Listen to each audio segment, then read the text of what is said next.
Hello friends, good morning. இன்றைக்கி தை வெள்ளி, கடைசி வெள்ளி. அது மட்டும் இல்லாமல் மாசப்பிறப்பு, ஏகாதசி, சுப முகூர்த்த நாள் எல்லாமே சேர்ந்து வருது. அதனால் பெருமாளுக்கு ஒரு வெண்பொங்கல் பண்ணிடலாம். பச்சரிசியும் பாசிப்பருப்பையும் கலந்து போட்டுருக்கேன். ஜலம் விட்டு தேவையான உப்பையும் போட்டு மிக்ஸ் பண்ணிவிட்டு க்ளோஸ் பண்ணி கையோட வெயிட்டையும் போட்டுடலாம். கொஞ்சமாக மிளகை,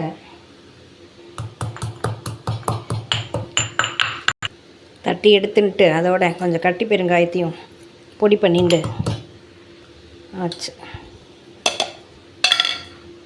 ஜீரகத்தையும் அதில் போட்டு தனியாக எடுத்து வச்சுட்டா மறக்காது. கொஞ்சம் கருவேப்பிலை,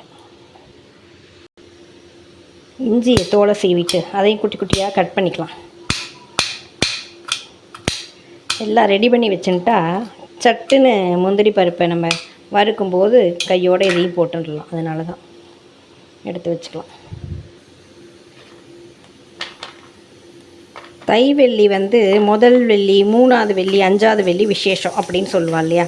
அதை நம்ம இப்போ பார்த்துட்டு இருக்க முடியாது. நாள் கிழமையெல்லாம் நம்ம பார்க்க வேண்டியிருக்கு. அதனால் புத்துக்கு பால் தெளிக்கும் போது நமக்கு எந்த கிழமை கிடைக்கிறதோ முன்னாடியே டான்னு போய் புத்துக்கு பால் தெளிச்சுட்டு வந்துடணும். மூணாவது விசேஷம், அஞ்சாவது விசேஷம் வெயிட் பண்ணால் அந்த டைம்ஸ் எல்லாம் வரும். அப்போ நமக்கு முடியாமல் போகும். அதனால் எப்போ டைம் கிடைக்கிறதோ அது முன்னாடியே பண்ணிடணும். ஆகருக்கு புத்துக்கு பால் தெளிக்கிறது சில இதில் வழக்கம் இருக்கு இல்லையா? அதுக்கு சொல்கிறேன். நெய் மெல்ட் ஆயின்னு இருக்குது. சிம் பண்ணிட்டேன். போட்டுக்கலாம். ஓரளவு இது வறுபட்ட உடனே கூடவே எல்லாத்தையும் போட்டுருது. நம்ம இதெல்லாம் ரெடி பண்ணுறதுக்குள்ளேயே பொங்கலும் ரெடி ஆகிடும். இந்த மாதிரி விசேஷமான வெள்ளிக்கிழமைகள் இதெல்லாம் மாசப்பருப்பெல்லாம் வரும்போது டென்ஷனாக இருக்கும். அதனால் முடிஞ்ச வரைக்கும் முதல் நாளே பெருமாள் இடத்துலலாம் துடைச்சி கோலம் போட்டு விளக்கெல்லாம் ரெடி பண்ணி வச்சு இதெல்லாம் நம்ம முன்னாடியே பண்ணிட்டா டென்ஷன் இல்லாமல் இருக்கும். அடுப்பை ஆஃப் பண்ணிக்கிறேன். பொங்கல் ரெடி ஆகிடுத்து. இது நல்லா இப்படி குழச்சிக்கணும். நம்ம இதுக்கு 5020 வாங்கி வச்சுட்டேன்னா பொங்கலுக்கு நல்லாயிருக்கும். ரெடி ஆகிடுத்து.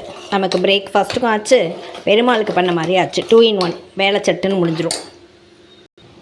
உமாச்சிக்கு பண்ணிவிட்டு நம்ம சாப்பிட வேண்டியது தான். தேங்க்யூ வாட்சிங்.